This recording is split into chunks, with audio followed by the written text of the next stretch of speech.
Lindas aí, a professora Maristela, a professora Maria Rúbia, vocês podem me dar uma assessoria só no vídeo aí, que eu estraguei aqui o computador, então o som vai ficar muito chiado. Então tá bom, boa noite para todas. Agora a Elisângela entrou aí. Parabéns, professora, pela exposição. Desculpa não poder ajudar, mas hoje a empreitada é pedreira. Que contexto.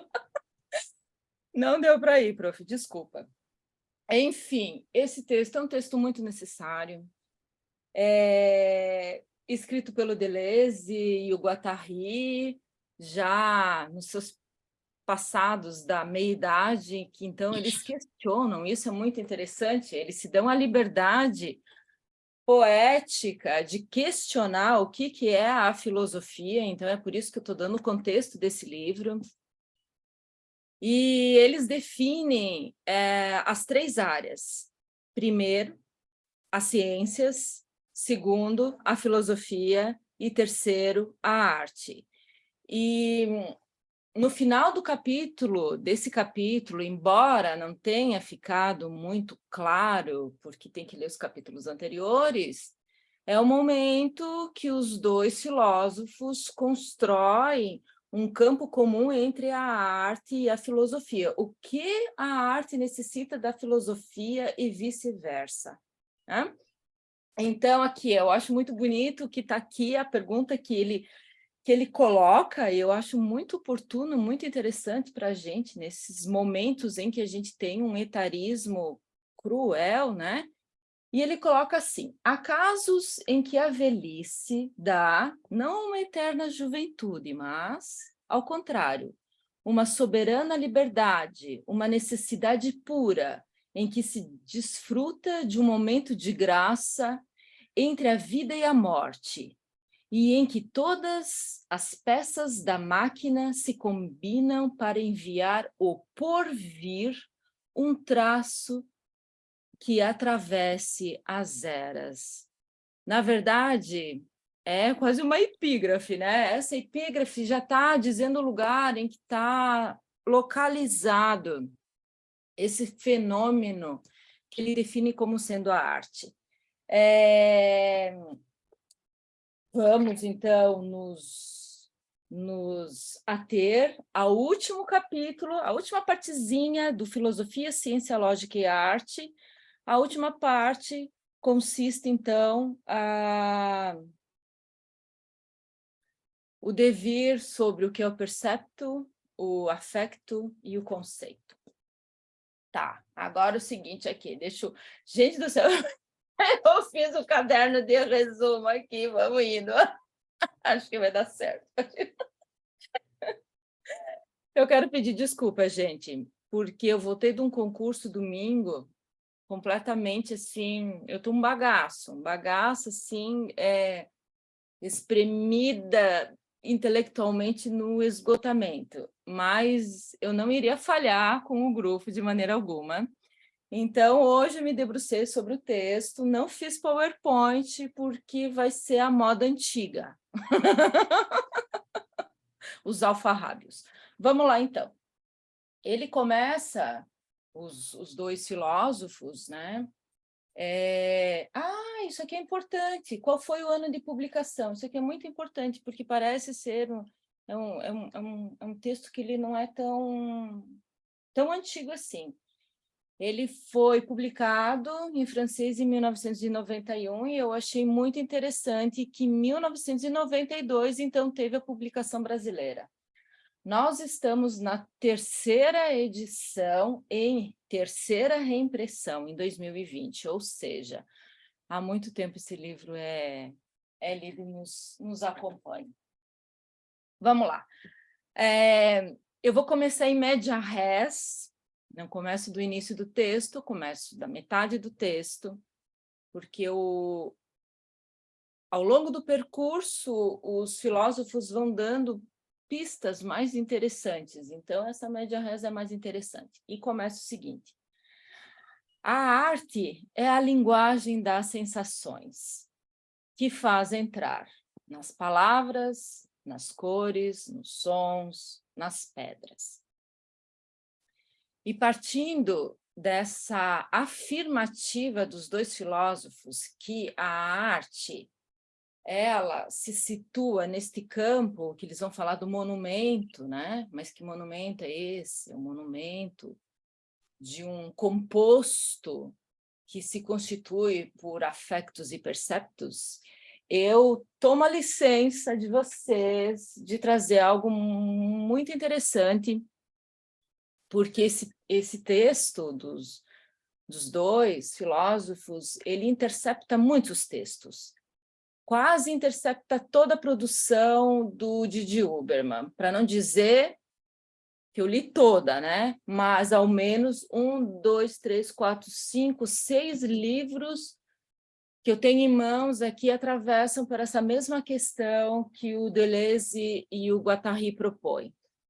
Este texto desses dois filósofos também atravessa os escritos do Derrida sobre subjétil. Então, tem esse livro interessantíssimo aqui, né? Enlouquecer o subjétil, que atravessa, que traz essas questões do que é a relação do artista, do suporte, das sensações, e como esse corpo toma forma, e como ele se apresenta, e como ele se manifesta como, eu não vou dizer organismo, mas como nesse devir, como ele vai se atualizando e nos transformando, sendo que nós permanecemos nós mesmos, mas sempre em transformação. Então, eu vou transitar por todos eles, inclusive pelos escritos do próprio Van Gogh ao Theo, que ora, vez ou outra, vamos dizer, né, o Deleuze e o Guattari citam. Então, sobre essa linguagem das sensações que se manifestam em palavras, que não é arte só visual, né? Eles dão conta, eu acredito, de todas as categorias artísticas, e isso é muito interessante, porque parece até que eles são artistas, né? Que eles esculpem, que eles pintam, que eles compõem, é uma riqueza. Eu não sei se todos tiveram a oportunidade de ler, o tempo de ler, a oportunidade no sentido de tempo, né? Porque esse texto exige bastante, é um texto longo. Mas, enfim, sobre essa linguagem das sensações, eu trago um fragmento do Rilke, o poeta, Cartas a um Jovem Poeta, e não sei se vocês se recordam que o Rilke foi secretário do Rodin. Então, temos aí mais uma relação nessa vereda que o Deleuze e o Guattari apresentam. O Rilke, um aspirante a escritor, né, um jovem, escreve para o Rilke, se aconselhando sobre que profissão seguir, se ele segue com a Marinha ou se ele se torna escritor, artista. E daí o Rilke responde, eu ganhei esse livro quando entrei para as artes visuais do meu irmão mais velho, e até hoje eu fico me questionando se era para me dissuadir da área ou se era uma permanência, né? Na hora eu acreditei que fosse uma permanência, uma consciência do que é ser artista na nossa sociedade, mas hoje, quando que eu tomo o livro e releio as partes que eu grifei, né, aos 17 anos de idade, eu fico pensando, eu acho que ele queria que eu escolhesse outra profissão. Vamos lá. Uma obra de arte, o Rilke falando, é boa quando nasceu por necessidade. Neste caráter de origem está seu critério, o único existente. Também, meu prezado senhor, o jovem, não lhe posso dar outro conselho fora deste, entrar em si e examinar as profundidades de onde jorra a sua vida. Na fonte desta é que se encontrará a resposta à questão de saber se deve criar. Aceita como se lhe apresentar à primeira vista, sem procurar interpretá-la. talvez venha a significar que o Senhor é chamado a ser um artista. Neste caso, aceite o destino e carregue-o com seu peso e sua grandeza, sem nunca se preocupar com recompensa que possa vir de fora. O Criador, com efeito, deve ser um mundo para si mesmo e encontrar tudo em si e nessa natureza a que se aliou. Tudo que o Rilke coloca aqui é o que o Deleuze e o Guattari apresentam como um composto de sensação, de percepção, que vai além da percepção, aliás, que vai além da afeição e que se constitui como afecto e percepto.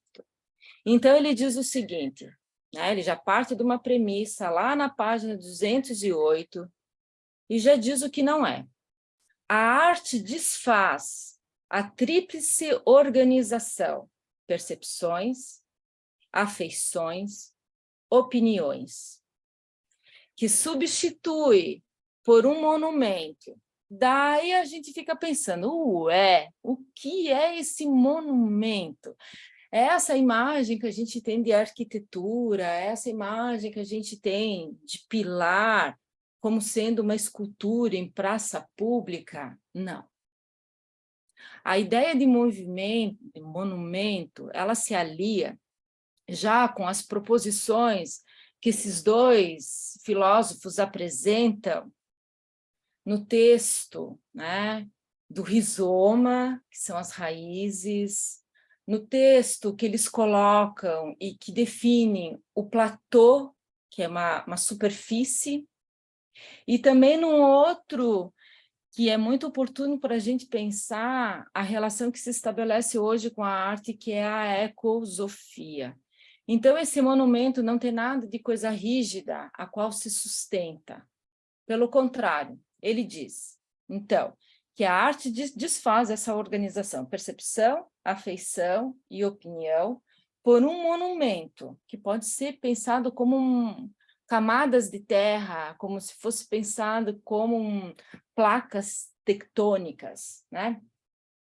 Nesse composto de perceptos e afectos que fazem emergir, eclodir, expandir, rasgar, fender blocos de sensações. O que acontece, então, quando duas placas tectônicas se movimentam? O que elas ocasionam? Tsunami, terremotos, uma atualização, vamos dizer, a atualização da própria crosta terrestre, um movimento ali, e que vai repercutir, que vai transformar vidas e que vai gerar outras coisas, que muitas vezes elas não são nem possíveis de quantificar e de qualificar. É nesse sentido que eu entendo essa imagem do monumento que é posto no texto. Então, todas essas ações de fender, rasgar, eclodir, explodir, projetar, né? Atualizam-se e renovam-se. Fazem, às vezes, e é interessante, eu copiei exatamente a maneira com que eles escreveram, que fazem às vezes de linguagem. Se fazem às vezes de linguagem, não quer dizer ainda que tudo isso é uma linguagem artística. Existe todo um procedimento, existe toda uma etapas para que se sedimentem isso que a gente chama de plano da expressão, né? O plano da expressão é o que a semiótica entende enquanto materialidade pictórica, desenho gráfico, ou escultórico, ou sonoro, do que a arte. Isso que ele diz, por vezes, linguagem, a gente pode entender como um modus operandi de cada artista, que daí então se sedimenta em estilo. é muito importante pensar que todo esse monumento, que todo esse bloco de sensações, de perceptos e afetos que vão muito além de uma mera percepção da vida, uma mera percepção de uma memória do artista, de uma mera percepção do espectador sobre aquilo que ele está vendo, ou daquilo que gera em nós, das nossas afeições, né? Vai muito além disso. Ele diz que todo esse complexo jogo de sensações que envolvem signos, que envolvem a materialidade, que envolvem a atualização desses artistas, do que esses artistas estão propondo, em cada um em sua época, cada um em sua situação, cada um em sua sociedade, só existe enquanto uma duração. Isso é muito importante. Uma durée, que é um termo que quem nos oferece é o Proust, né? Na memória involuntária, que é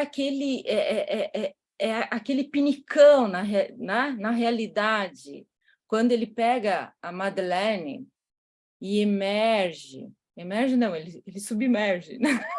No chá, e aquele contato fortuito do odor da bolacha, né, dessa bolacha bolo, com o chá,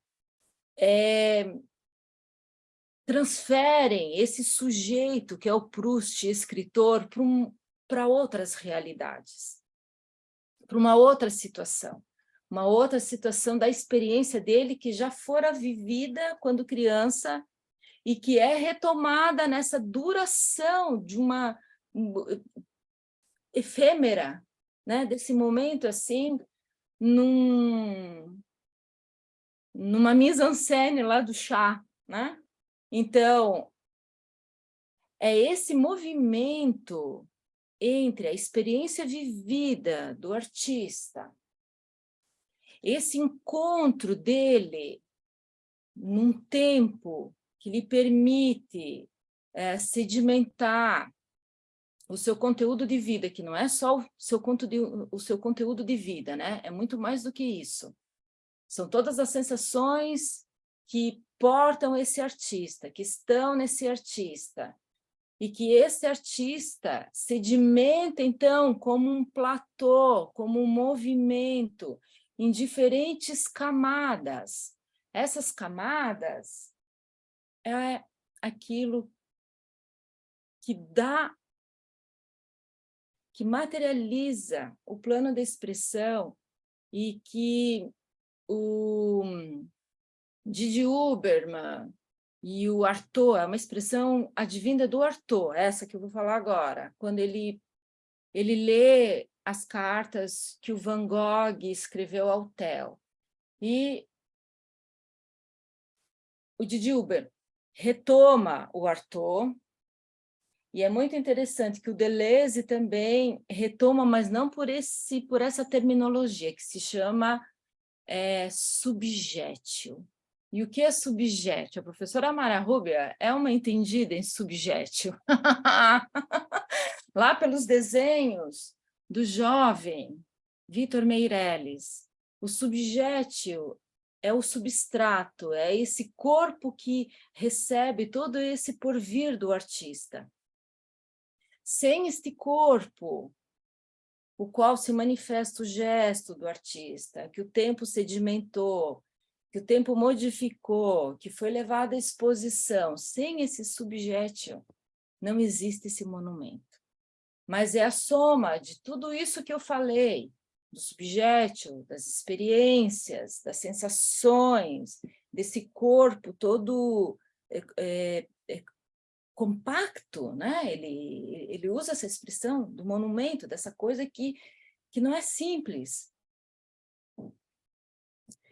que esse tal objeto sobrevive enquanto arte. Para nos ajudar a entender o que é o subjéto, então, eu trago uma passagem do Van Gogh. Eu estou entrando no texto, mas de uma maneira diferente, tá? 25 de junho de 1989, ele escreve para o irmão dizendo o seguinte, falando sobre o que é esse subjétil, falando sobre o que é esse composto de perceptos e de afectos. 2 estudos de ciprestes, naquele difícil matiz verde garrafa. Trabalhei os primeiros planos com empastamentos de branco de alvaiade, o que dá firmeza aos terrenos. Ora, é um pigmento que dá firmeza aos terrenos? Ou é o terreno que dá firmeza ao pigmento? Olha que ele está pintando com as palavras. Ele já está construindo todo esse afecto, que depois, então, nesse afecto em tela, se transforma, se apresenta enquanto um percepto. E continuamos aqui. Eu acho que a gente perdeu essa linguagem, esta forma de comunicação que esses artistas manifestavam. Ao participar de uma aula da terceira fase que eu vou ter para a graduação de licenciatura, os alunos não sabiam dizer quem eram os artistas e listavam os artistas do Instagram. Os artistas do Instagram, quem são os artistas do Instagram? Quem são? Não estão nos livros e não sabiam quem era um Goya, e listavam nomes, que são os nomes aí que fizeram qualquer coisa, mas, ué, qualquer coisa, isso me assustou. Então, há uma perda muito grande nisso. E eu acho, assim, que a minha geração e a geração posterior a mim ainda pegou essa vertente desses professores, né, de filosofia, esses professores de pintura que vieram com uma formação filosófica. E daí ele diz assim, acho que os Monticelli, você sabe quem são os Monticelli? Acho que os Monticelli eram frequentemente preparados assim, ele está falando de uma preparação de um verde garrafa que vai receber um branco de alvaiade, que eu nem conhecia esse tom de branco, que para mim branco é branco, né? Malevich. Um branco de alvaiade que vai dar firmeza aos terrenos. Ele diz, acho que os Monticelli eram frequentemente preparados assim. Os Monticelli são os empastamentos do Monticelli, do pintor Monticelli, o que antecedeu a geração do Van Gogh, o que é o mestre do Cézanne. Olha, que tive que fazer uma pesquisa muito grande. Vamos lá, vamos continuar. Vocês estão vendo que eu estou construindo com vocês perceptos e afectos. Acho que os Monticelli, quem? Os empastamentos, eram frequentemente preparados assim, ou seja, o Van Gogh já perdeu uma receita ali, mesmo sendo contemporâneo a esse pintor, ele já perdeu um modus operandi ali, de materializar o chão pela cor, ou a cor no chão. Sobre isto aplica-se, então, outras cores. Mas não sei se as telas são fortes o suficiente para este trabalho. Reli com muito prazer Zadig ou O Destino de Voltaire. É como Candide. Nele, ao menos, o poroso autor deixa entrever que resta uma possibilidade de que a vida tenha um sentido, embora conviessem na conversa que as coisas deste mundo nem sempre acontecem ao gosto dos mais sábios.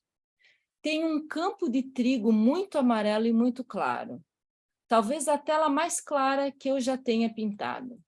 O ciprestes, quando eu falo ciprestes, muitas imagens do Van Gogh vêm à mente de vocês, não vem? Eu nem preciso projetar. Vem, né? Vem aqueles 2 ciprestes imensos daquela noite estrelada que parece que são 2 obeliscos, assim, interceptando a nossa visão, impedindo que a gente acesse os outros planos. Então, os ciprestes sempre me preocupam. Gostaria de fazer com eles algo como as telas dos girassóis, pois me espanta que ainda não os tenham feito como eu os vejo. Como linha e como proporção. O que ele está dizendo? Não é como no sentido de comparação, ele está dizendo que ele come. Ele come linha, ele come proporção. É tão belo quanto um obelisco egípcio. Agora eu peço, por gentileza, que as professoras possam projetar para nós o conceito visual do que é percepto e o que é afecto através de um cineasta que entra, então, numa das telas do Van Gogh. É muito legal, eu acho que vocês conhecem, né? O fragmento do...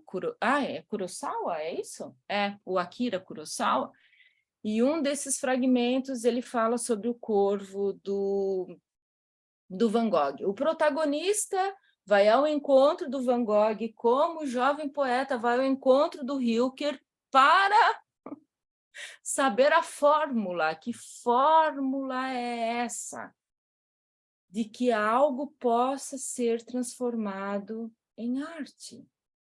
E é essa toda, nessas não sei quantas páginas, 30 páginas, foi o enfado, o compromisso que esses dois filósofos tiveram para nos explicar o que é uma obra de arte. Então, vamos lá, professoras, podem projetar para nós? Obrigada. Então, eu posso projetar, Mara Rúbia? Pode, mas deixa eu ver se tu consegue aqui. Vê se tu consegue agora. Aparece agora para ti o quadradinho verde lá.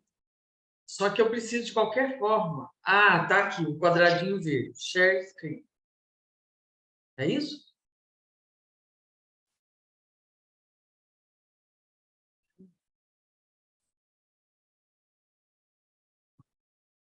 Explicar com esse valor. Estão vendo? Supor que ele é a sua próstata. Quando você é jovem... Tá vendo? Sim, professora.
Bonjour.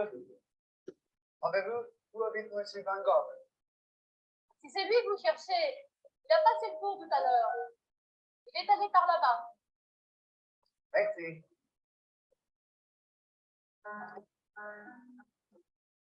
Dieu, prenez garde.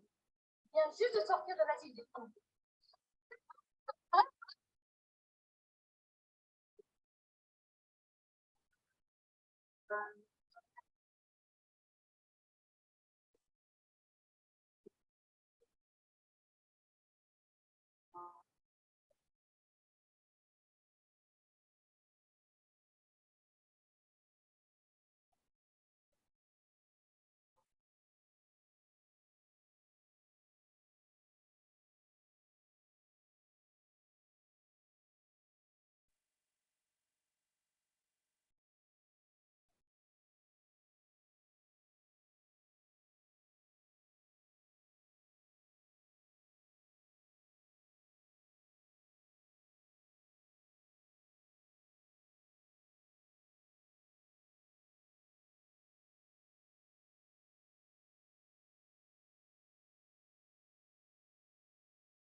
Visit Vincent van Gogh, n'est-ce pas?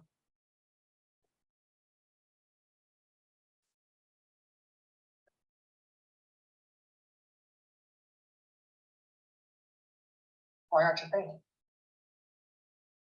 To me, this seems beyond belief.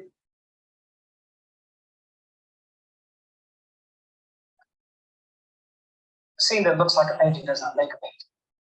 If you take the time and look closely, all of nature has its own beauty. When that natural beauty is there, I just lose myself in it.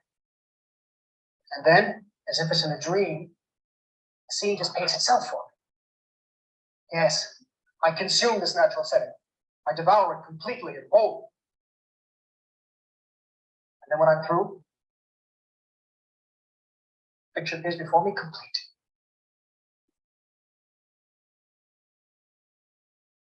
Difficult to hold it inside. What do? I work, I slave, I drive myself like a locomotive.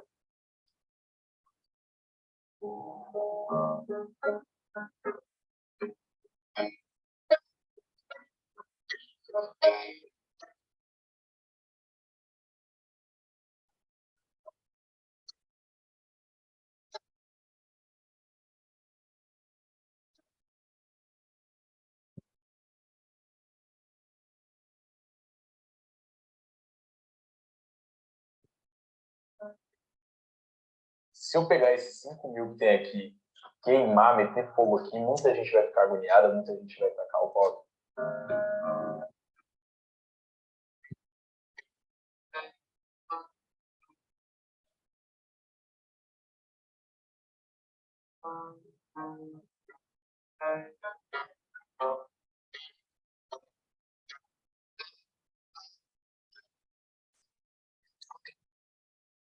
Something's unknown.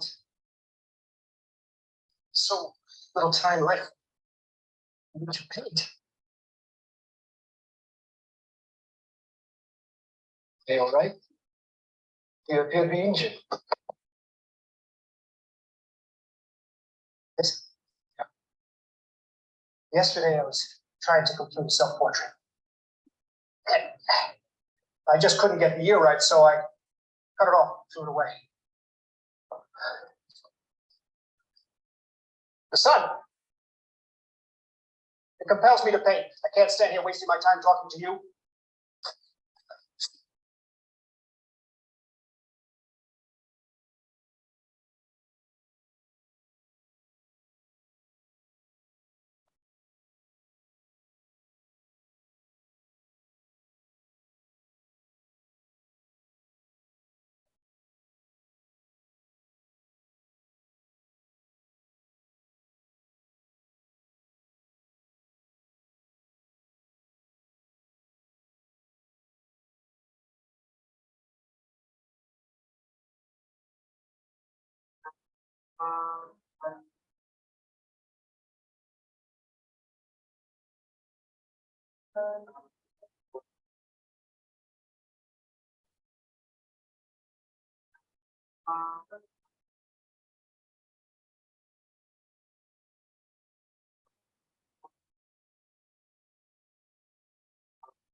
Obrigada por ver, Maristela. Pode falar. Não é Eu não sei, ele veio para mim sem som, mas depois, se a Josiane puder passar o link para vocês terem como material, eu acho muito bacana.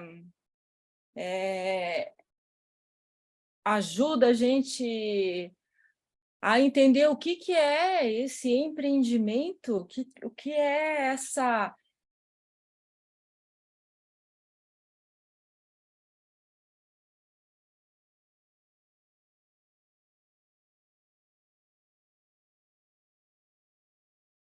Eu travei. os autores, o que o artista... Opa!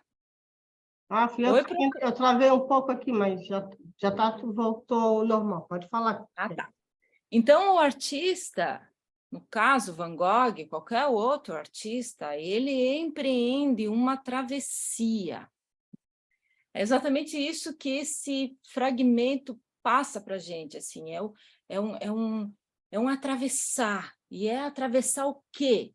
É um abrir passagem, é um estar entre, é uma uma projeção. Eu estou pegando as palavras do próprio Van Gogh, que daí ele coloca o seguinte, ele mesmo se pergunta ao Van Gogh, o que é desenhar? O Arthur tá comentando aqui. Como se chega a isso? É a mesma coisa que dizer, como é ser artista? O que é ser artista? O que é ser arte? É a ação de abrir para si uma passagem através de uma parede de ferro invisível. Eu acho que esse filme ele traz muito isso para nós, essas imagens, que parece estar entre o que se sente e o que se pode. Como se deve atravessar esta parede? Porque de nada adianta bater forte nela. Deve-se minar essa parede e atravessá-la com a lima. Ao meu ver, lentamente e com paciência. Então, é essa travessia que esses artistas empreendem e nos apresentam. E a gente também, quando a gente está diante... a professora Maria Rúbia, né, já ficou, acho que, diante da Mona Lisa, a professora Maristela também, da Capela Sistina. Então, que travessia foi essa que vocês empreenderam em tantos museus que vocês passaram? Vocês todos que estão me ouvindo, né? Quando que a gente está diante desse objeto estético, desse objeto artístico, que travessia é que nós, enquanto espectadores, acionamos, porque não é só o de lá que vem até aqui, é daqui que vem para cá e de lá vem para cá, como uma fenomenologia, né? Então, vamos, afinal, definir o que são os perceptos. Está lá na página 193, finalzinho da página 193. Eles nos dizem, os dois autores, então, perceptos não mais são percepções, ou seja, são mais do que percepções. São independentes do estado daqueles que os experimentam. Afectos não são mais sentimentos ou afecções. Transbordam a força daqueles que são atravessados por ele. É bem essa imagem desse japonês, do Akira Kurosawa, quando ele vai ao encontro do mestre. E o mestre deixa ele com um ponto de interrogação e diz o seguinte: pinta. Qual é a fórmula? Então ele vai atravessando, ele se deixa atravessar pela obra do Van Gogh, ele entra, ele ouve o tal do chamado, né? Ele evoca também. Vamos voltar agora lá para a página 197. Então, a relação entre os perceptos e os afectos que constroem esse monumento que não é fixo, que não é um pedestal, e sim uma placa tectônica, né? Que está sempre se movimentando e em algum momento se choca. A sensação não se realiza, lá na página 197, não se realiza no material sem que o material entre inteiramente na sensação, no percepto, no afecto, no bloco. Toda a matéria, vamos pensar nos empastelamentos que o Van Gogh estava tentando perseguir pelo mestre anterior, e que o mestre não deu receita, e ele não estava conseguindo, não é imitar, não estava conseguindo acionar. Para nós sim, né? Mas dentro dele não. Toda a matéria se torna expressiva. É o afecto que é metálico, cristalino, pétreo. A sensação não é colorida, é o colorante. Isso quem disse foi Cézanne. É por isso que quem só é pintor é também mais que pintor. Que coisa complexa isso. Aquele que só é artista é também mais que artista. Afinal, o que ele é?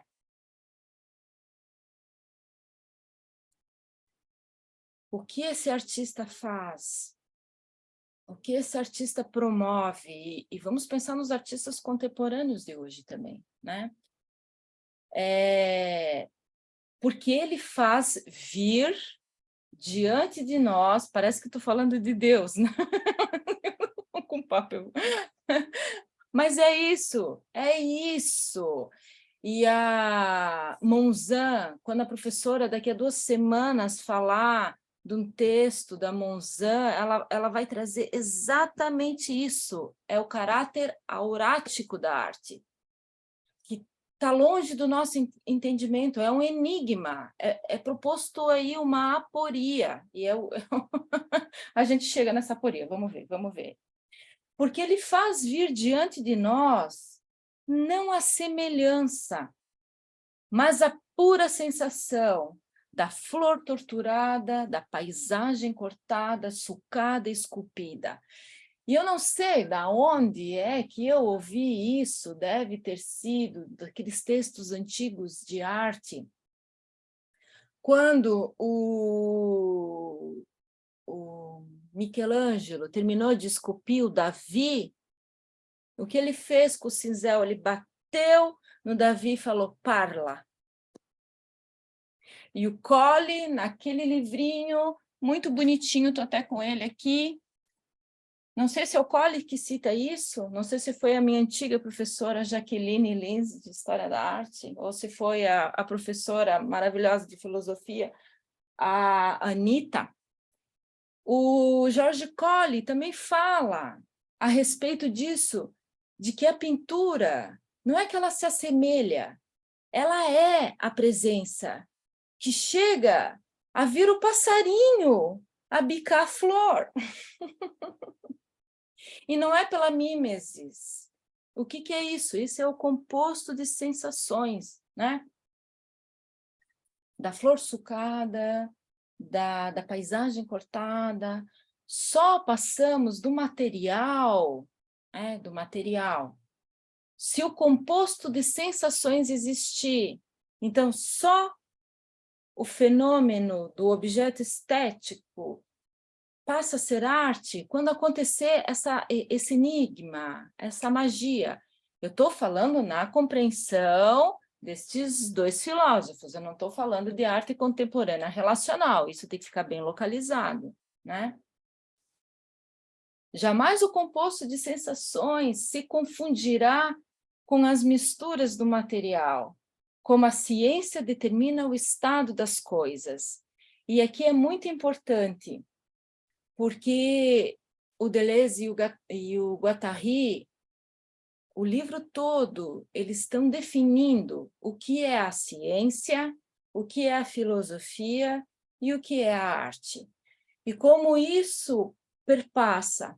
E não sei se vocês não tropeçaram no texto, quando vocês leram, quando Cézanne, a dúvida do Cézanne, afinal, qual foi a dúvida do Cézanne? A aporia do Cézanne, o que ele estava questionando naquela geração dos impressionistas. É exatamente isso que eu acabei de falar, que as pinceladas, elas permaneciam apenas como um efeito óptico. Da pintura se dá na retina, mas o Cézanne, ele estava investigando um segredo, uma fenomenologia naquela montanha que tantas vezes ele pintou.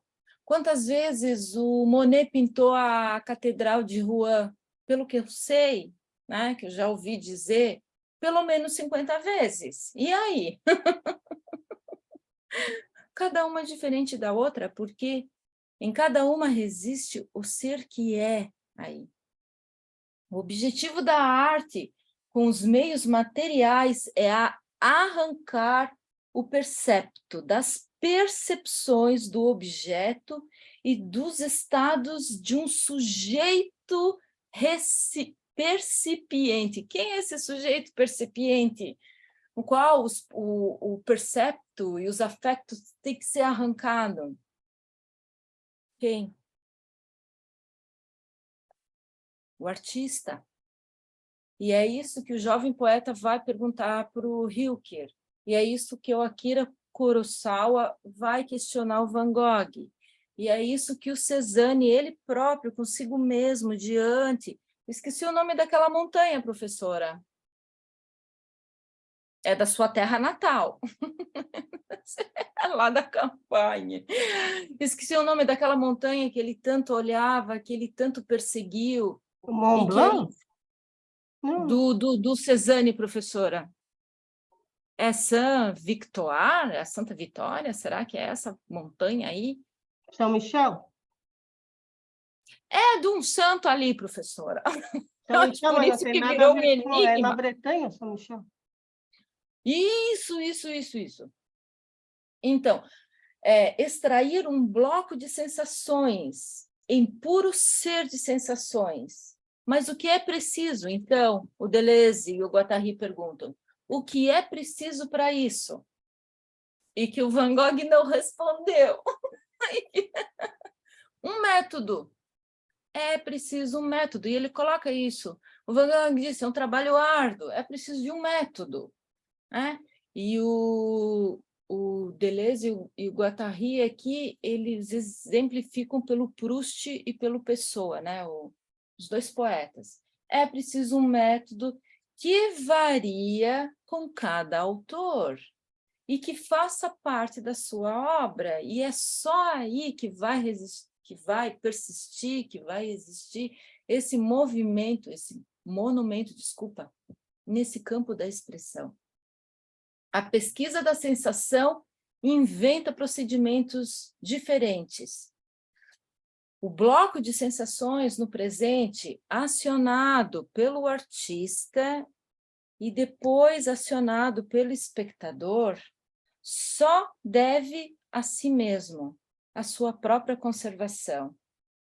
E que isso só vai acontecer, até já falei, já usei a palavra, nessa duração do acontecimento. Quer dizer que todo mundo vai ter esse monumento diante de uma obra de arte? Que consegue acessar isso? Será? O que vocês acham? Sim? Não. Você tem que estar disponível para. Assim como o artista está disponível para a paisagem, porque ele diz assim que ele se perde na paisagem. Não é que ele está perdido, né?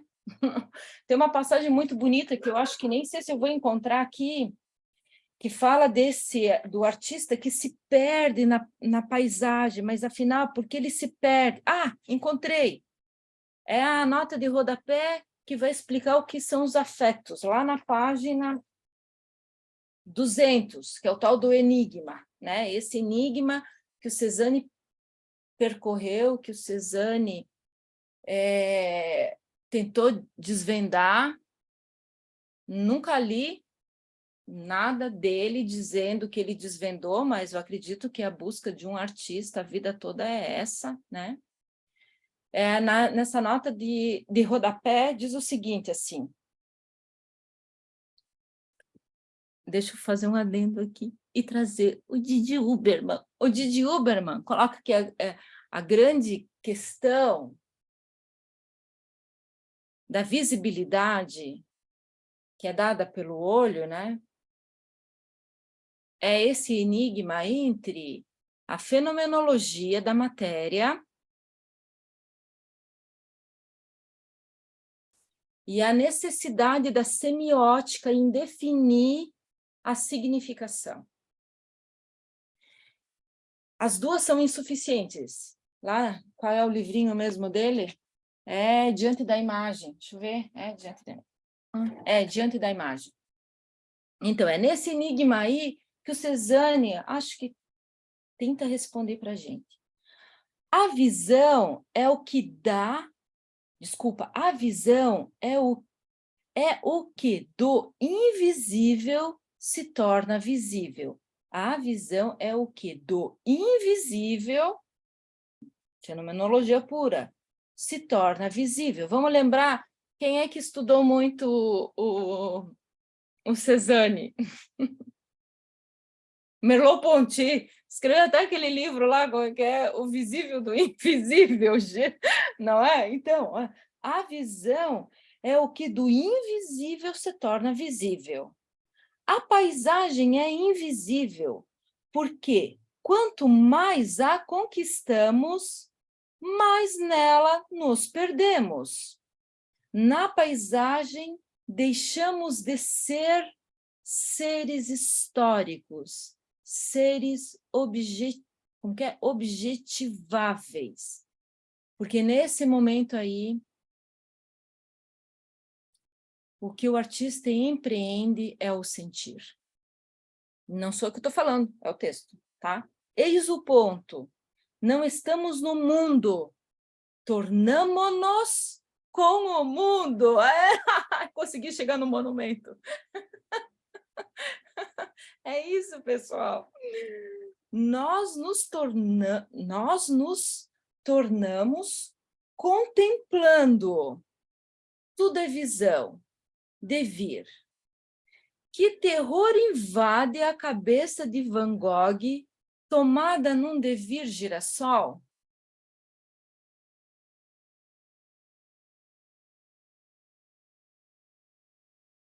Continuando. Então, Kelly, eu vou te dar uma... Já me deu a hora, 8 horas, então eu vou fazer a pergunta. Não, eu ia te dar uma ideia aqui, né? Mas isso já é anterior... Ô, dois aí, para de fazer barulho. Mas anterior a esse momento, né, já desse expressionismo, eu estava até procurando aqui no meu livro, o Corot, né, que tem uma... Corot não, Corot. Tem todo um movimento de paisagismo, assim, né, de valorização dessa paisagem, desse natural, né, que se desdobra lá do romantismo.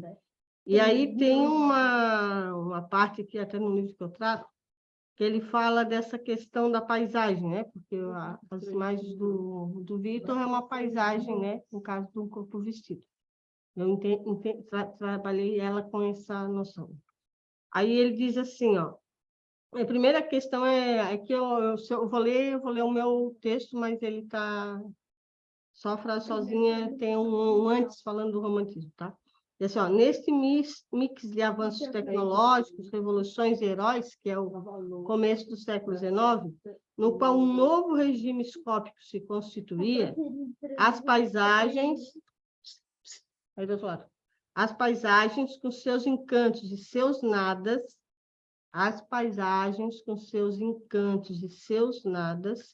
como dizia Corot, tu não pões nada e está lá tudo. Ganharam voz, assim como a gente simples, os típicos costumes regionais. E aí, né, eu vou continuando.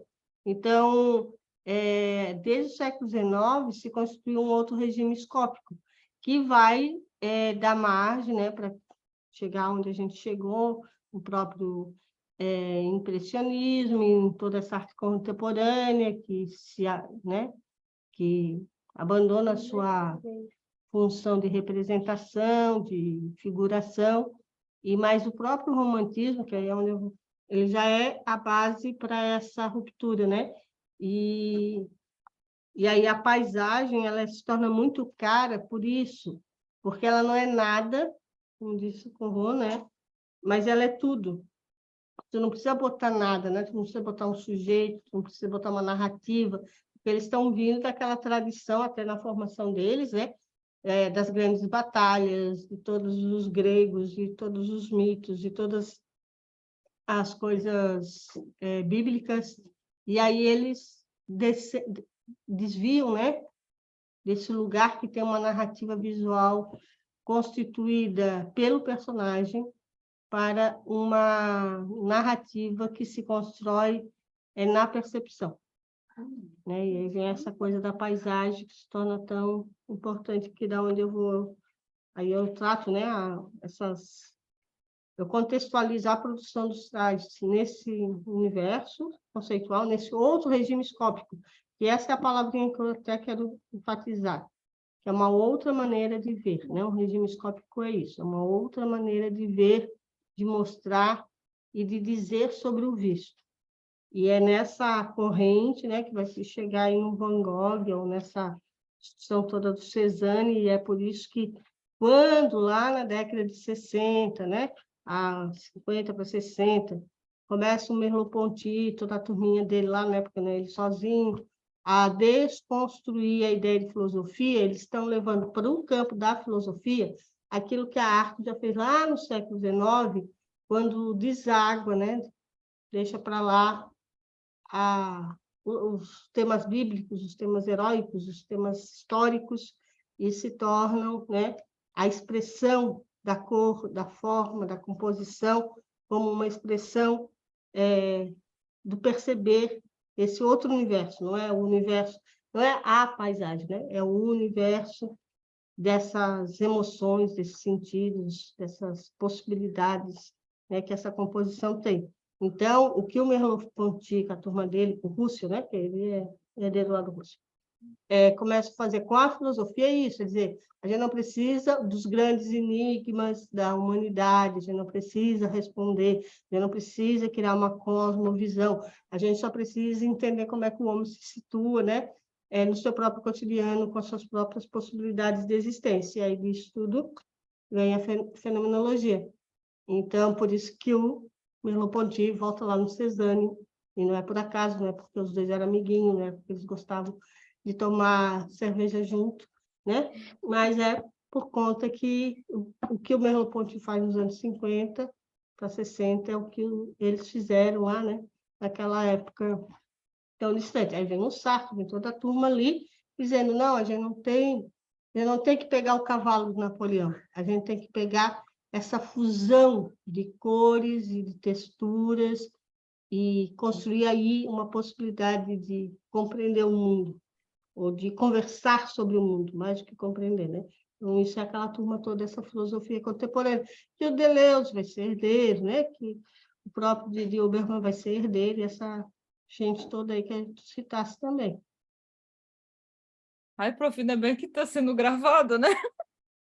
Posso transcrever. Eu acho que o texto, ele coloca numa pequena nota de rodapé esse regime, como que é escópico aí, essa mudança de regime escópico. E eu não fui investigar aí nessa coisa, né? Mas também não chegaria nisso, professor, de maneira alguma, né? Numa ruptura do olhar, do regime do olhar e da narrativa, né? Que deixa de ser narrativa.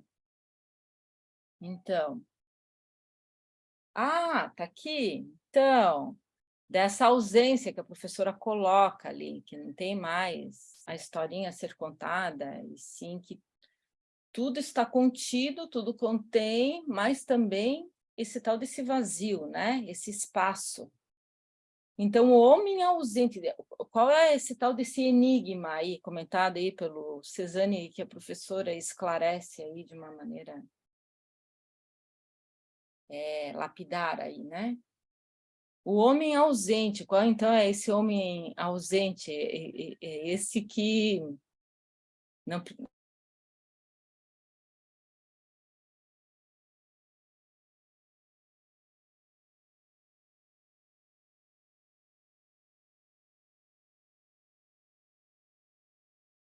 Gente, foi ela... Aí eu pensei que era eu que tinha caído. Eu fiquei preocupada que ia cair tudo. Todo mundo... Travou. Foi ela, né? É. Eu já fechei minha câmera aqui, além de estar com a criançada hoje aqui comigo na sala. Voltou. Isso, do finalzinho do século XVIII, ali, Rousseau, ali para o Rousseau, né?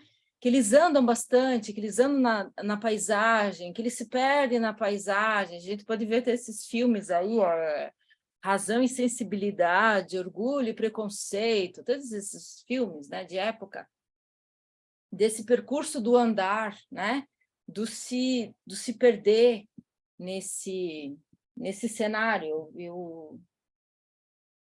Eu acredito nisso, então, que tem a ver com isso que a professora acabou de comentar. Então, o que seria essa invisibilidade que o Didi Uberman, então, coloca para a gente, né?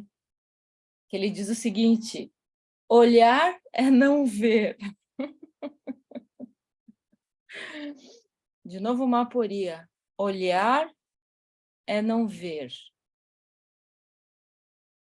O olhar ele ficaria preso apenas na percepção.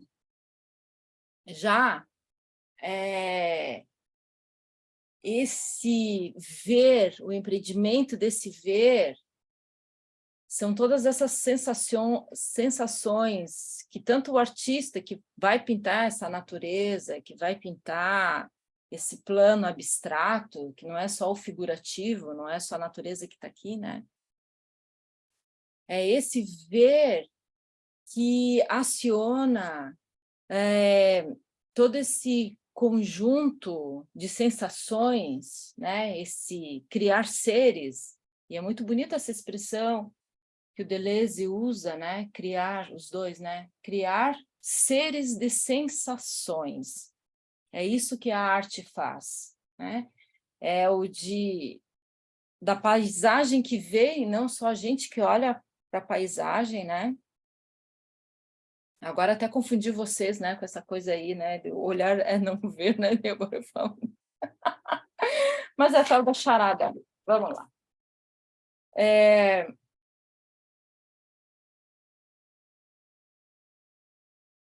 Espera aí. Aqui.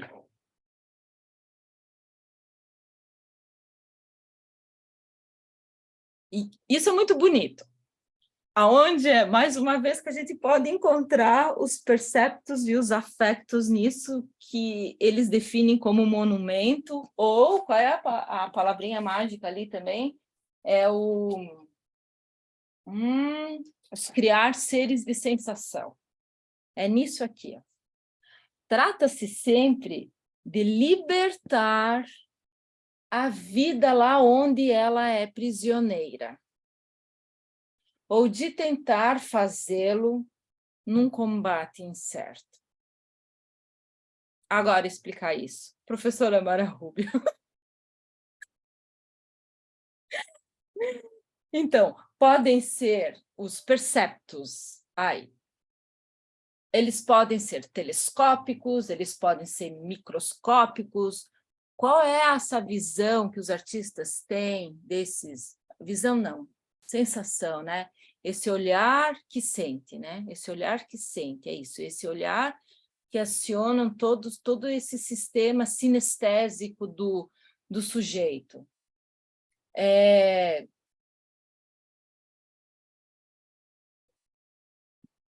Me lembrou o olhar da criança, quando ele coloca aqui no texto que esses perceptos, eles são o olhar gigante sobre as coisas. É um olhar tão grande que esse olhar, eu acho que romântico que a professora colocou aí, dessa mudança desse paradigma, né? Desse olhar tão imenso, aqui, ó, de gigantes, como se estivessem repletos de uma vida a qual nenhuma percepção vivida pudesse atingir.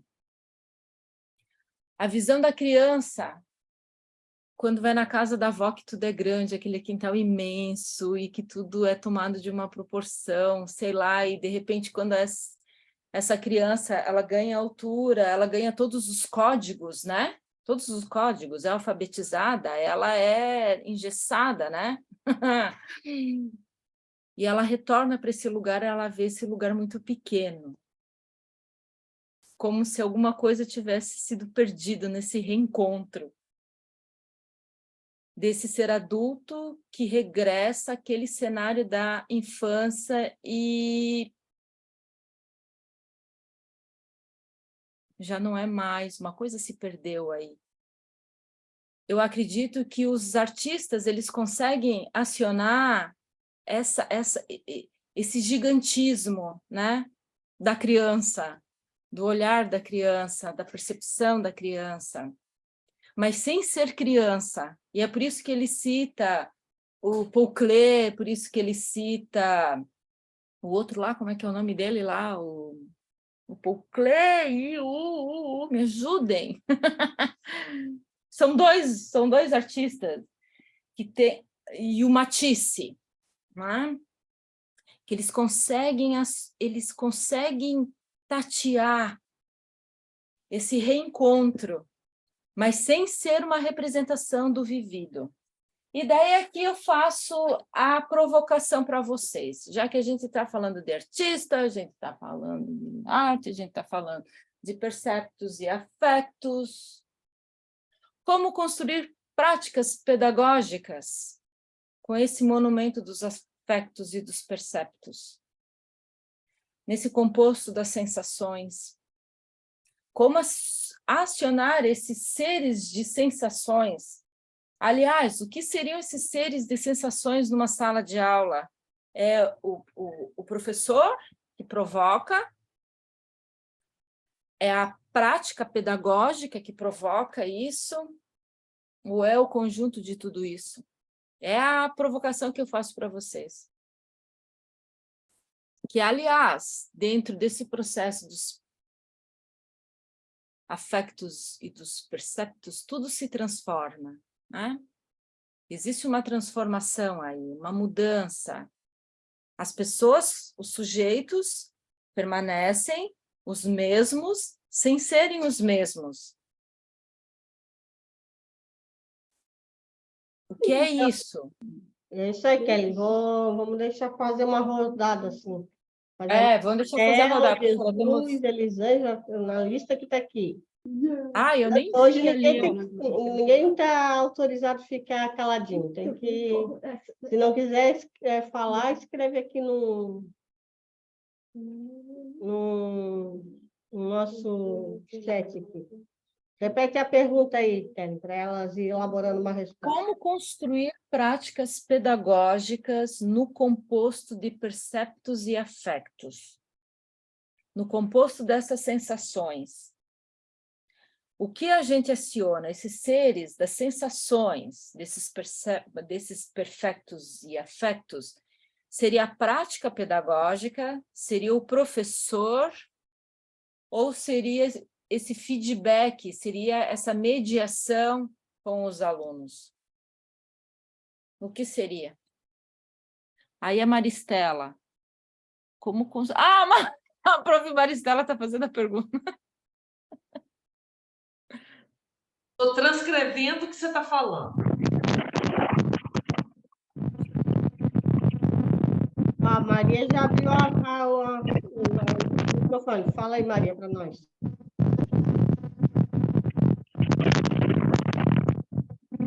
Desde que eu estou aqui ainda na estrada, não consigo falar agora no momento.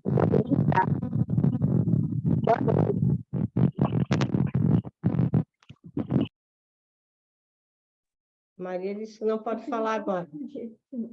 A Elisângela escreveu: seria o professor em sua prática pedagógica cotidiana. Professor e prática. O que mais? Vamos lá, gente. Arrisquem. Prof, eu vou dar mais uma pista do texto, que diz o seguinte, assim, o artista é mostrador de afetos, inventor de afetos, criador de afetos. O que seriam esses afetos? Ao meu ver, diz respeito às relações do sensível. Então, se o artista é mostrador de afetos, né, em relação com os perceptos, ou as visões que nos dá, o que seria, então, esse professor que poderia acionar esse monumento de sensações?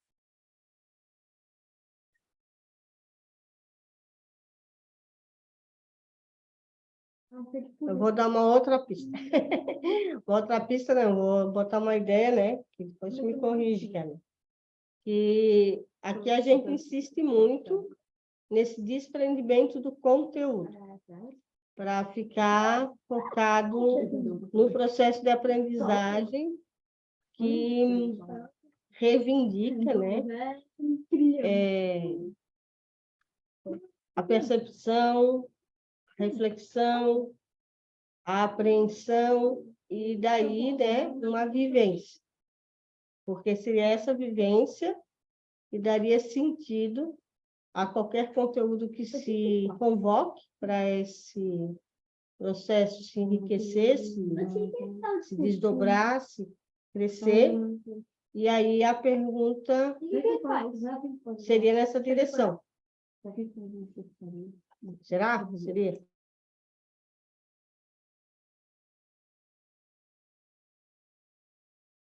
Posso falar? Então, eu entendo uma aula como uma obra de criação, né? Uma obra, vamos dizer assim, você quando está planejando uma aula, você tem que usar a sua criatividade, então tem criação ali no sentido de artístico mesmo, sabe? Só que nem sempre a gente consegue fazer uma boa obra de arte. Nem sempre. E o que depende disso? Para mim, eu estou falando para mim. O que depende? Depende do conteúdo, depende das estratégias que você encontra, né? Esse tipo de coisa. Então, eu dava uma aula que eu gostaria de dar aí em Florianópolis, viu, Mara? Uma aula sobre tecido. É uma aula introdutória de modelagem que eu fazia uma dinâmica de sensações, sensorial.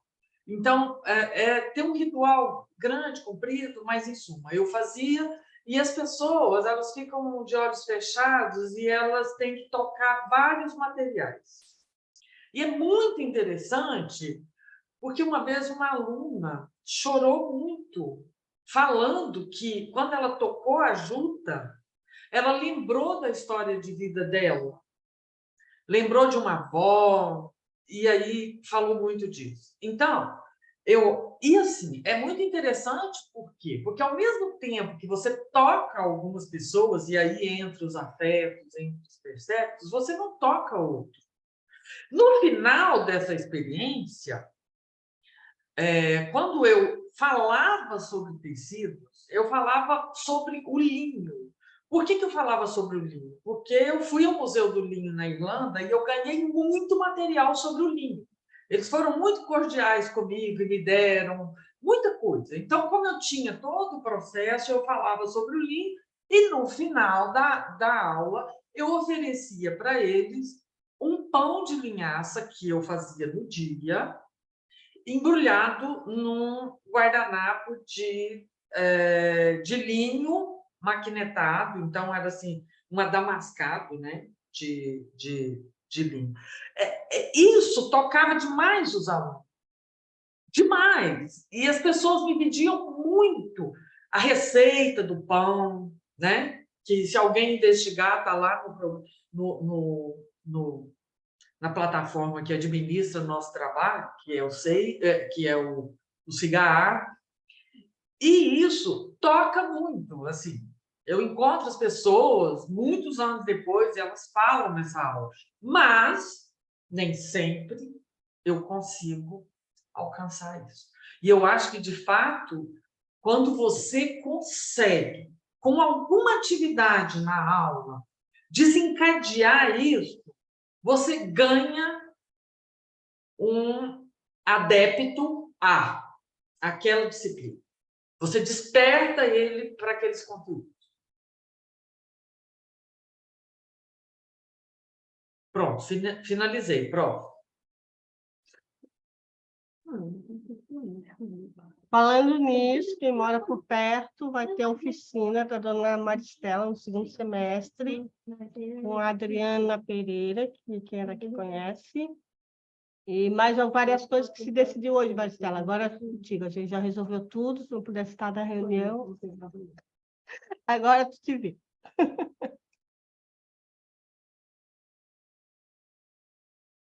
Mas vamos lá, gente. Maristela, o preço que está o linho, você é o poder fazer uma atividade dessa. Tem que marcar, inesquecivelmente, não dá para esquecer. Porque outra coisa, falo dessa matéria-prima hoje no mercado, mas eu amei o seu depoimento, achei assim o luxo, a forma como você conduz, como você toca, e eu lembrei, vou botar a carinha aqui, que eu estou meio cansada, vou botar a carinha aqui, pronto. Eu lembrei que eu fiz uma prática com a professora Duminho dentro da disciplina de ciência do conforto, porque a gente tinha, na verdade, que revelar essas sensações através do toque de alguns materiais têxteis, mas não tinha essa relação de interação com o artístico, com a emoção, era para comprovar, na verdade, uma determinada, seja aspereza, algo que tornasse revelador a partir do toque naquele material. Diferentemente do que eu estou aprendendo muito hoje aqui, e lembrei que estive agora recentemente na exposição de Van Gogh, se eu tivesse todo esse sentimento aflorado, como conduziu a Kelly, eu acho que eu tinha ficado lá por uma semana. Porque, assim, é muito encantador a imersão que se faz hoje numa outra dimensão, que é uma projeção em 4K e tudo mais, mas é tão encantador que você fica querendo descobrir exatamente toda uma história envolvente pela arte, pela criação, pela sensação, como bem foi colocado o tema de hoje do afecto, né? E do que mais? E do percepto. Então, assim, eu fiquei muito encantada, embora eu tenha esse vídeo do Akira, né? Que eu sempre fiquei tocada por esse vídeo que você apresentou. E, assim, hoje foi muito luxuoso ter esse mundo de sensações aqui colocado por as colegas queridas amigas. É isso. Vou tirar a carinha do ar, viu? Então, Jesus, né? Com linho ao preço da morte, né? Imagina seda, né? Essas coisas tudo assim, um tafetá. Aí era muita riqueza.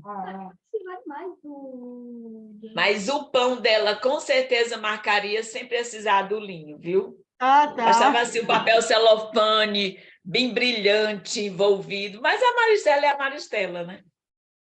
Muito luxo, Maristela. Amei, viu, seu depoimento. Obrigada, Jesus. E a Patrícia, Beatriz, Maria Eduarda, Leila, Ana, vocês que estão toda semana aqui, né? Nosso obrigado também, por estar sempre presente. Eu gostaria de falar um pouquinho aqui sobre... E assim, só né? completando essa sensação que Maristela colocou, a gente, no mundo atual, precisa de uma sinergia que nem sempre, e foi a própria indagação que colocou a Kelly, como a gente faz essa provocação e pode ter, na verdade, esse feedback, porque a gente hoje não tem essa sinergia hoje no tipo de aluno, estou falando da sala de aula, né, que está na sala de aula querendo ter esse tipo de relação mais afetuosa. Tudo é muito imediatista, tudo é um TikTok, a coisa funciona hoje numa outra dimensão que às vezes provoca certo, eu diria, desencantamento. É por aí.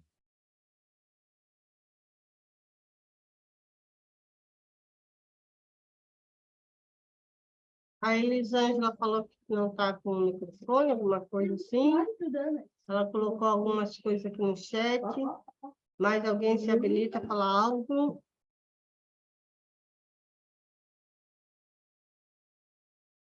Então eu vou aproveitar para fazer propaganda e responder a tua questão. Eu coloquei hoje ali no grupo, né, a exposição que a gente abre segunda-feira, e também o vídeo, né, que é um teaser que vai circular sobre a exposição, e também vai ter o catálogo. Então, essa exposição, ela é um resultado de uma ação de disciplina, né? Só isso aqui, silêncio, por favor, silêncio, vocês dois aí. A gente tem uma disciplina que se chama História da Moda no Brasil. A gente, todo semestre, cria, né, algum projeto de ensino, como a gente chama. E, no caso desse projeto de ensino, que termina com a exposição, foi programada uma viagem, inclusive a Elisângela, a Kellen participaram, a Josiane só na etapa de Curitiba, e que foi uma viagem que a gente levou a turma, né? Foram 23 23 alunos, agora eu estou até... Mas acho que é isso, né? 23, 21 alunos. Comigo fazia 23. E aí a gente foi a Curitiba, depois a Carmo do Rio Claro, interior de Minas, uma cidade bem pequena, que também foi uma diferença assim, bastante significativa para eles. A gente, né, visitou uma fábrica têxtil ainda bastante simples, assim, rudimentar, com teares que já são elétricos, né, mas que tem mais de 60 anos, assim, são modelos bem diferentes desses que eles visitam algumas vezes aqui, quando vão na Hering, né, ver o Parque Fabril ali. A gente fez uma tecelagem totalmente manual, né, desde cardar ali, de começar a formar os novelos, né, para poder depois preparar esses fios, né, e colocar na máquina, e fazer a tecelagem, tudo mais, tudo manual, um teatro totalmente manual. E, além disso, depois a gente passou em São João del Rei, visitou o patrimônio histórico, conheceu o curso de artes aplicadas da Universidade Federal de São João, né? Conversamos com um professor que é artista também, que é o Ricardo, que vocês conheceram aqui no seminário. E a gente continuou indo dali para o Rio de Janeiro, visitamos no Rio de Janeiro a casa da Eva Clabin, que é uma casa, né? Uma casa que a família um dia viveu, morou, e que é totalmente recheada, né, de obras de arte, assim, que todos os alunos ficaram se perguntando quanto de dinheiro uma pessoa pode ter, né, para comprar tudo aquilo, né, peças antigas, raras, do Oriente Médio, né, do Egito Antigo, fora todo o próprio patrimônio arquitetônico. Dali a gente foi no Instituto Moreira Salles, que também é outra mansão, né, de uma família que tem várias mansões, né, e que algumas delas se tornaram sedes desse espaço cultural contemporâneo, que é o Instituto Moreira Salles. Lá, né, tem a exposição de fotografia. Depois a gente foi a São Paulo, inicialmente no Memorial da América Latina, também com aquele pavilhão da criatividade, onde tinha, né, material da artesania latino-americana de todos os povos, né? E em todas essas situações, que eu já pulei algumas coisas que aconteceram aqui, eu não estou narrando tudo, a gente cruzou com pessoas assim, numa paixão por aquilo que cuidavam, por aquilo que faziam, e que trataram um grupo também, né, contagiaram o grupo com toda essa paixão, como no Memorial da América Latina, que a responsável museóloga, Adriana Beretta, uma mulher de quase 80 anos também, né, quase 70, não sei, assim, ela já poderia estar muito tempo aposentada, mas ela estava lá, né, colocando todo o seu sangue, assim, toda uma performance corporal para explicar sobre aquilo ali.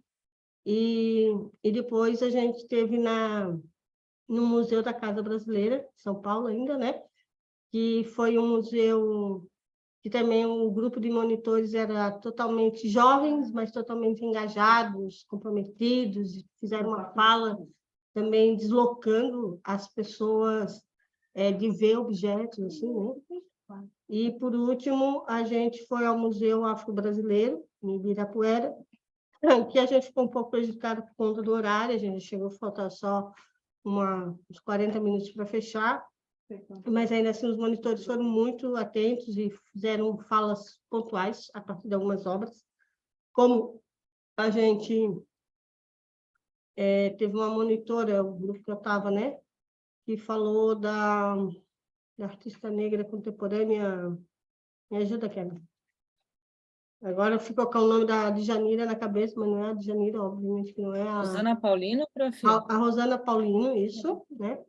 E que foi também uma fala muito engajada de uma mulher negra, doutoranda em arte na USP, né? Que é monitora ali. Então, o que aconteceu nessa viagem...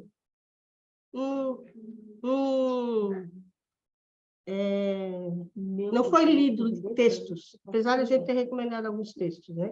Não foram lidos livros. Eu não falei ao longo dessa viagem, né? E essa viagem que, bem dizer, ocupou a disciplina foi, bem dizer, a viagem, Ela, se eu for pensar, eu falei sobre a história do Brasil, eu falei sobre o Denner, eu falei sobre a Fenite, né, uma história da moda do Brasil, eu deveria falar sobre o Denner, sobre a Fenite, sobre a industrialização, né, sobre a organização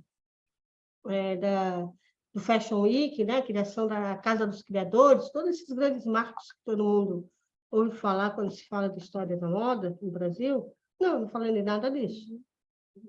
Mas também tenho clareza que essa viagem, todos os implicantes, né, do corpo, dos deslocamentos, das conversas, dos lugares, das pessoas, das coisas totalmente diferentes que eles tiveram que se confrontar, essa viagem os atingiu de uma maneira que cada um processou, de forma que eu não posso avaliar, não posso dizer foi tanto, aprenderam tanto, se comprometeram tanto, né? Mas que também não terminou aqui. Eu não posso avaliar porque isso é de uma ordem do não avaliável, do não visível, do não visível, mas que eu também não posso avaliar porque eles próprios ainda não processaram todas essas possibilidades que essa viagem se deu, né? Mas que ela produziu, sim, porque ela não foi uma exposição. Né? Se a gente estava fazendo comparativo com a arte aí, ela foi uma instalação, um projeto assim, de intervenção, né? Um efetivo projeto de intervenção.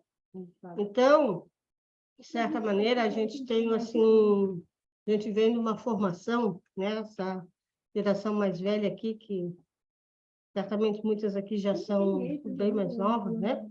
Em que tivemos um ensino mais formal e que a gente aprendeu a resenhar, a citar, a recitar textos, autores, a escrever a respeito, né? A fazer tema de casa.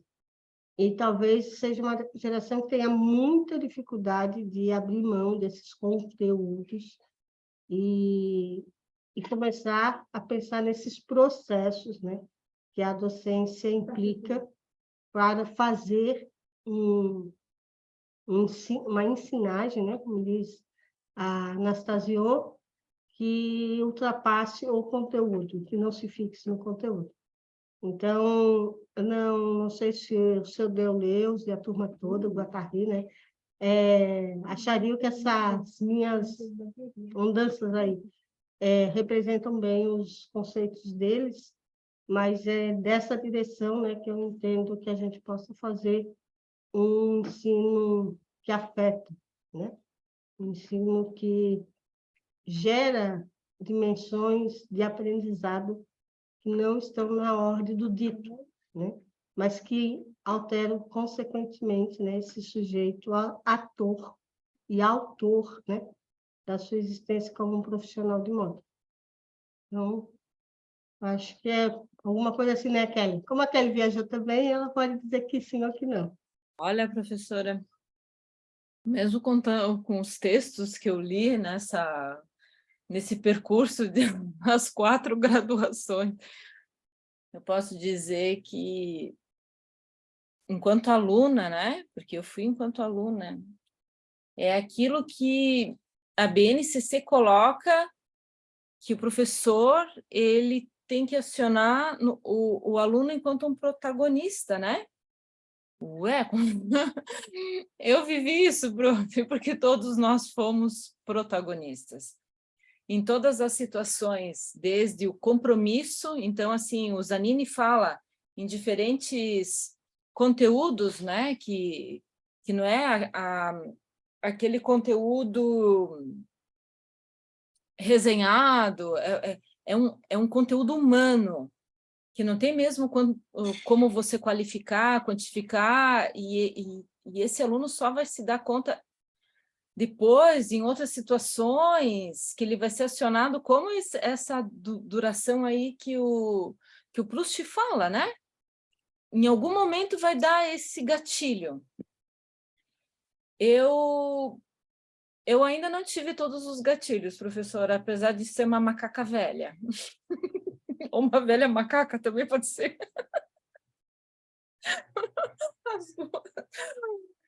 Porque são muitas coisas que foram de todos os conjuntos humanos ali, desde a relação coletiva, porque para que a coisa desse certo tinha que ter um coletivo de compromisso, engajado, né? O respeito para com o próximo de todas essas mediações que a gente teve, mas, ao mesmo tempo, o seu interesse particular. Então, a todo momento, era uma negociação, né, professora? A gente teve que aprender a negociar, inclusive com a professora. Né? Foi muito legal, prof. Foi muito legal. Obrigada. Pelo depoimento, professora. É isso aí. A Elisângela também foi, né? Ela falou ali, aprendizados que não se fecham, mas repercutem. Eu acho que isso é uma frase que dá muito para essa dimensão, né? Que foi posta aqui. E também penso assim, que é muito difícil, aí passando para o nível da pesquisa, né? Assim, que nem a Kelly já é doutora, já terminou, né? Já está aí, né? Agora vai ser professora efetiva lá em Piauí, na Federal do Piauí. A Elisângela está a caminho, né? A Beatriz, eu não sei, a Beatriz não é a Beatriz que eu pensava que era, né? Não sei, as outras meninas aqui, a professora Jesus, Maristela, já estão atuando há muito tempo. Mas quando a gente passa por a pesquisa, é um outro desafio grande nessa questão do afetos, né? Porque se tem também uma noção, uma tradição muito vinculada à ideia desse inventariar, desse recensear, né? Essa coisa assim pesada da pesquisa, assim, que tem que ter, né? E não necessariamente esse é o processo que gera, né, uma pesquisa de qualidade. Então, é muito mais provável, penso eu, né, considerando também essa linha de pensamento, que uma pesquisa em que a relação com o objeto ela é construída, ela transforma aquela pesquisa efetivamente em algo que produz sentidos, produz outras coisas, novas coisas, né? Tanto para o campo quanto para o próprio sujeito. E isso é um processo delicado, demorado, né? E nem todo mundo que inicia uma pesquisa está amadurecido para ter essa relação, porque, ao mesmo tempo, é uma relação de investigador, mas também tem que ser uma relação, a habilidade assim, de destrinchar, acho que é uma palavra muito forte, mas um pouco assim, né, como é que chama, do carniceiro, assim, né, que ele desmonta, ao mesmo tempo que a gente tem todo aquele envolvimento, aquela paixão com o objeto, mas a gente também tem que ter uma coragem, um envolvimento capaz de desmontar, de escarniçar assim, o objeto.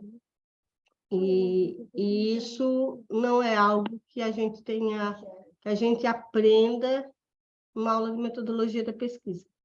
A gente tem que exercitar, né? E talvez até ter uma postura dessa forma diante da vida para gerar essa relação, né, com aquilo que a gente pesquisa. Então, é um pouco disso que também eu acho que é até mais desafiante, porque como a pesquisa é entre um mortal e um imortal, né, em geral, né, eu falo do historiador, principalmente, que é um lugar de pesquisa, então é algo que eu vejo muito mais difícil de ser feito do que numa sala de aula, onde tu estás entre mortais, né, entre humanos, estabelecendo relações entre humanos e que podem, né, sendo bem planejados, trabalhados, gerar um conhecimento realmente relevante. O que mais, gente? A Marcela hoje falou um pouquinho, fala mais um pouquinho, Marcela.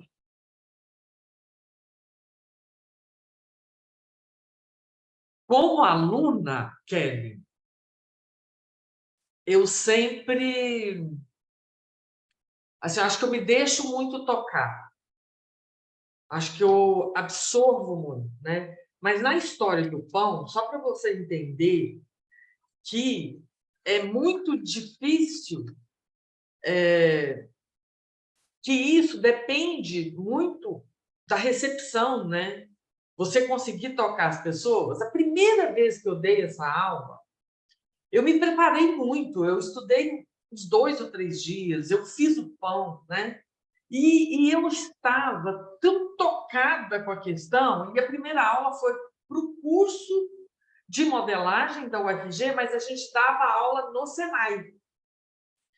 E aí, quando eu fui chegando no Senai, uma amiga nossa, que era funcionária do Senai, foi passando, e assim, como é que eu levei o pão? Eu levei ele amarrado no guardanapo, como se fosse como se não tivesse papel para embrulhar, né? E aí eu cheguei com uma parafernália, eu levei som, tinha música, era uma coisa engenhosa. E aí eu desci com esse embrulhozinho, ela foi passando assim, ei, Maristela, você tá animada, hein? Trouxe até matula? Isso, assim, Misericórdia. misericórdia, foi como assim, me jogar no chão. Bom, eu consegui me restabelecer, mas naquela hora tudo ficou cru, assim, sem sentido, né? Depois eu consegui me recuperar. E depois depois eu contei tudo para ela, a gente riu muito do comportamento dela. Mas isso só para a gente entender como depende também da forma que a pessoa vê, né? E a grande questão é você tentar mudar. Às vezes você não consegue mudar essa forma de ver só numa experiência, né? Eu gosto muito do John Dewey, a experiência como arte. E aí, uma experiência que eu acho muito bacana, né? Enquanto você foi falando aí, eu dei uma pesquisada aqui, e uma vez eu fui para o Rio de Janeiro e a gente foi para o MAM. E eu fui e aí eu tinha uma companheira de viagem, né, que era uma viagem a trabalho, mas que ela não era do mundo da arte, ela era de um outro universo muito técnico, uma pessoa, bom, em suma, com essa formação muito tecnicista. E aí eu falei para ela assim, olha, a gente ia ficar junto no hotel e tal, eu quero ir ao MAM, eu quero conhecer. Ela resolveu ir comigo. Chegamos lá, a gente foi ver a obra da Lígia Clark, A Casa é o Corpo. E, gente, assim, foi uma experiência tão linda, porque essa pessoa se envolveu tanto, ela virou uma criança. E eu fiquei, mesmo assim, como um voyeur, observando como ela estava desfrutando daquela arte. Foi muito bonito, sabe? Assim, por quê? Porque é muito bacana você mediar um encontro desse, né? Então, assim, eu expliquei muito para ela que a gente ia ao museu, achava que ela não ia gostar, por quê? Podia não ser os interesses dela, e ao contrário, ela enlouqueceu. Então, primeiro, é isso, a gente tem que saber que os perceptos e os afetos, eles dependem de muito, né? Nós somos mediadores. E aí eu tenho um amigo que é filósofo, e um dia eu perguntei para ele assim, o que faz um professor dar uma boa aula? Aí ele disse assim, eu entendo que é quando o professor tem uma questão e ele está trabalhando naquela questão. E eu acho que isso é muito importante. Também concordo. Assim. Aí eu fui analisar, né, como é que era a minha atuação docente E eu percebi muita coisa que eu fiz que as pessoas gostaram muito, mas que naquele momento eu não percebia, e que a gente faz com muita insegurança, com muito medo, com um rigor muito grande, né? Porque você está caminhando muito na sua intuição, mas isso é muito importante, Kelly. Você dar a mão à sua intuição e levar para a sala de aula questões que são suas.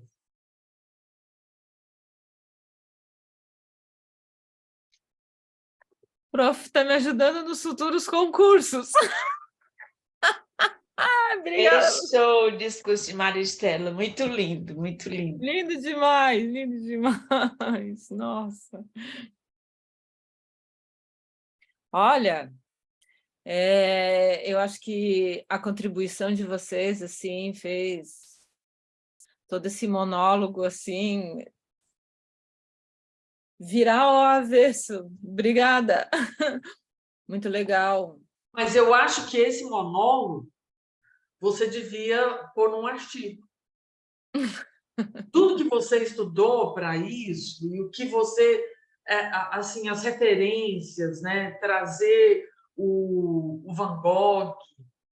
E eu estudei muito. A partir do momento que você mandou os vídeos, eu estudei muito. Eu passei a tarde toda estudando. Está tudo suspenso. Porque eu fui ler e assim, eu não entendia que o Van Gogh tinha essa pegada do japonismo, que ele foi influenciado pelo japonismo, né? E aí eu fui entender isso, vi muitas resenhas do filme, li alguns críticos italianos falando sobre o filme, e tudo fica tão rico, porque quem está ali fazendo o papel de Van Gogh o Martin Scorsese. A música que tocou, Chopin, e aí ele fala, uma das críticas fala do conceito de má, que é a estética do entre. E aí você falou de entre, né, de entremeios, e todo o filme, todas as histórias do filme tem essa questão do entremeio, né? Tem dos filmes lá, quer dizer, uma das narrativas é dentro de um túnel.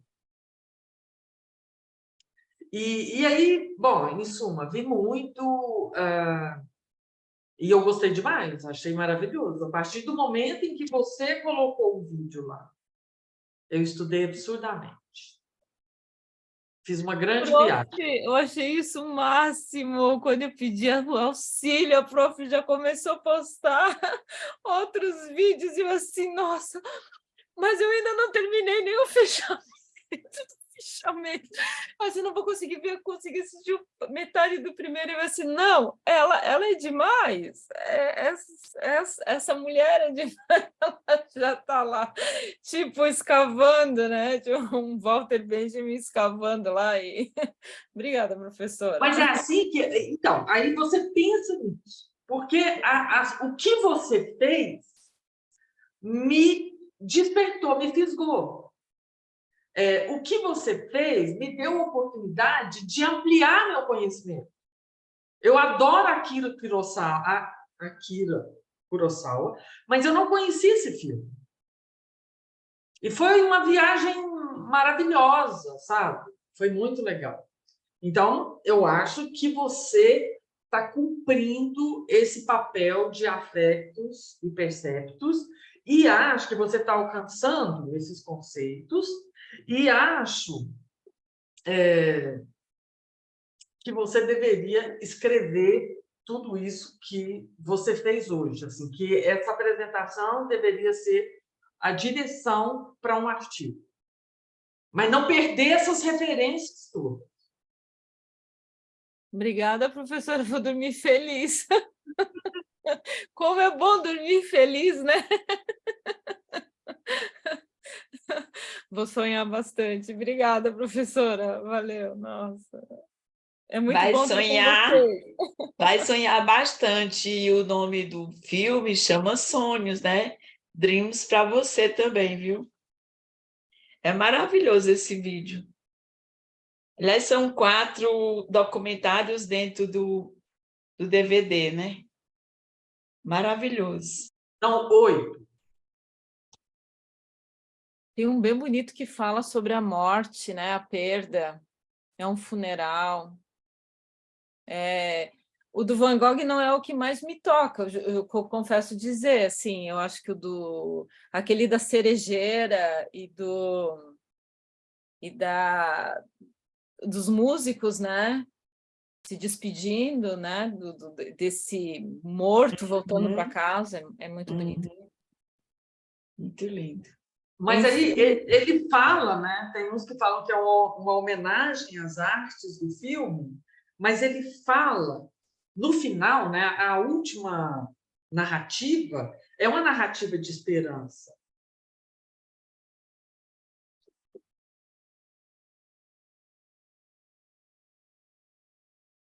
Prof, não tinha me dado conta que era uma narrativa de esperança, para mim era só de despedida de tudo, do Van Gogh, a morte das cerejeiras que são cortadas. Tem uma esperança, então, no final do túnel. Na última narrativa.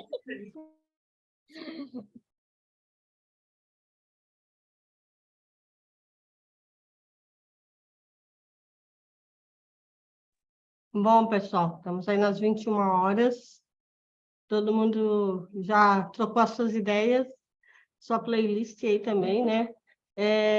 O último que eu vi foi as cartas de Van Gogh, né? Também aí tem não é né, tão focado assim nessa narrativa da arte, mas também é muito... afeta muito a gente, né? Então, obrigado, Kelly.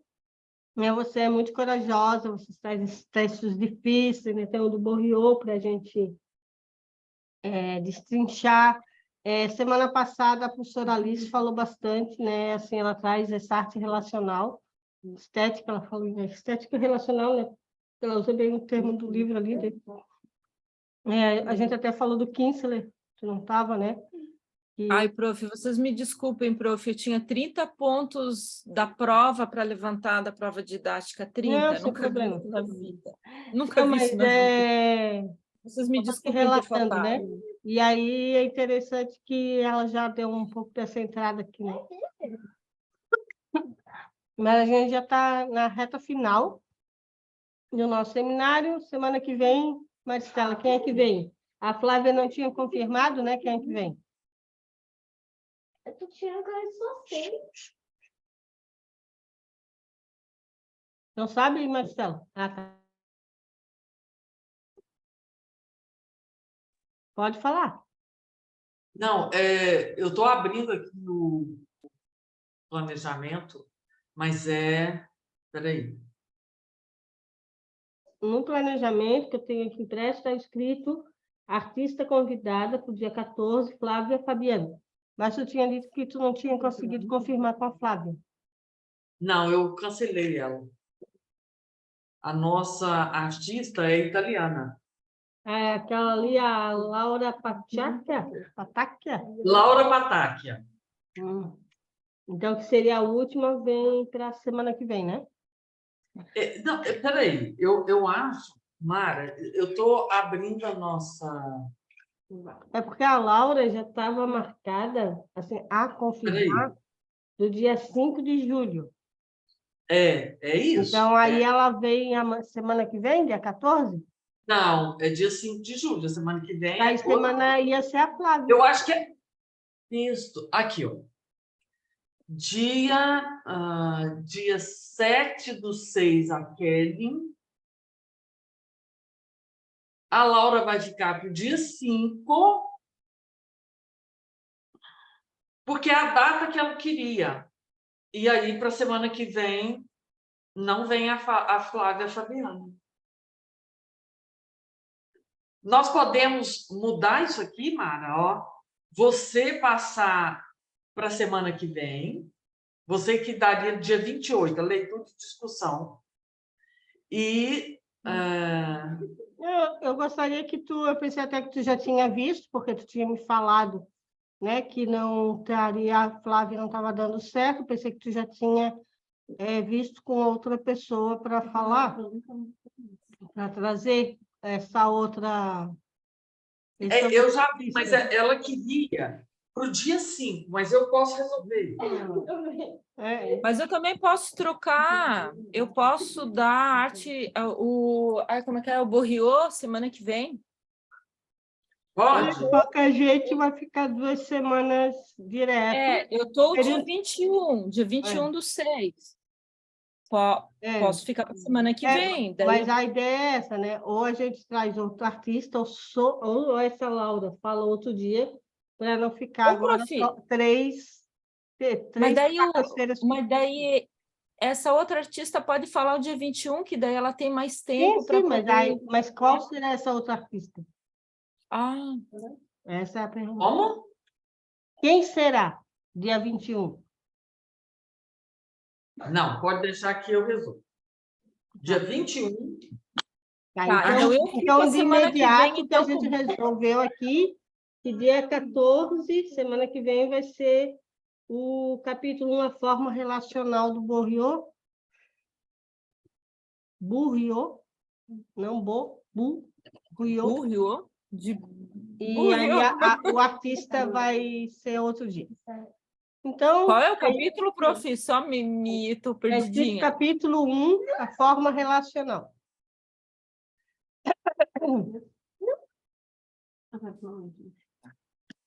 Certo? Na semana que vem eu volto. Então, gente, super obrigado. Estamos terminando aqui. Mais uma vez, parabéns, Kelly, por nos trazer esse texto difícil. Mara, se puder disponibilizar o capítulo um pouquinho antes, porque está chegando muito em cima e são as leituras muito complexas, para a gente poder interagir mais. Estão ainda com acesso no Drive, Jesus? Eu não consegui. Tá. Eu vou testar para ver se dá certo. Que tem assim, mais a gerência ali do Drive. Espera aí. Tanto que eu pedi contato hoje com a Rose, e eu não consegui fazer a leitura porque eu tive um dia muito cheio. Só recebi à tarde. Se colocar o link. Gente, eu vou parando aqui a gravação.